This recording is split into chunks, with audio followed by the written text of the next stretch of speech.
4/7/2023 আমাকে একটা পঞ্চায়েত ইলেকশনের ঠিক আগে আমাকে একটা মিথ্যা ক্রিমিনাল কেস দেওয়া হয়েছিল। যেহেতু আমি নিজেই জানতাম যে এটা আমাকে মিথ্যা কেস দেওয়া হয়েছে, সেই জন্য আমি কোর্ট থেকে সার্টিফাই কপি তুলি। সার্টিফাই কপি তোলার পরে আমার একবার মনে হয়েছিল যে মেডিকেলটা একবার চেক করে দেখি, মেডিকেল রিপোর্টটা। তো সেই জন্য বা সেই কারণে আমি আমাদেরই হসপিটাল, নায়রাট হসপিটালেতে একটা আরটিআই করি বিএমএইচের কাছে। তো উনি আমার তথ্যের জবাব দিয়েছেন বাই পোস্ট। তো ও আরটিআই তথ্য এবং কোর্টের তোলা সার্টিফাই কপি দুটোর মধ্যে আমি অনেক গরমিল দেখতে পাই, যে কারণে আমি বিএমএইচের সঙ্গে একটু দেখা করে সেটাকে একটু বুঝতে চাই।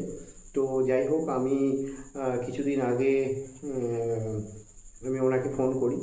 উনি ব্যস্ততার সঙ্গে বলেন যে এখন আমার টাইম নেই, আপনি কিছুদিন পরে আমাকে ফোন করুন, মানে মঙ্গলবারের দিকে ফোন করুন। তো সেই আমি ওনার কথা মতোই আজকে আমি ফোন করেছিলাম। উনি বললেন, তুলেই মাত্র আমাকে বললেন যে আমি এখন মিটিংয়ে ব্যস্ত আছি, আপনি বুধবারের পরে আসুন। আমি বললাম, স্যার আমি যদি সন্ধ্যাবেলা আপনাকে ফোন করি আপনার ফ্রি টাইমে, তো উনি বলেন সন্ধ্যা পর্যন্ত আমার মিটিং শেষ হবে কিনা আমি জানি না।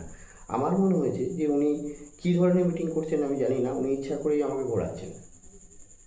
তো ঘোরাচ্ছেন, যাই হোক, আমাকে বুধবার যেতে বলেছে। আমি বুধবার দিন একবার যাব, মানে ওনাকে ফোন করে উনি যদি যেতে বলেন সাক্ষাতের জন্য যাবো এবং কেসটা সম্বন্ধে বুঝবো।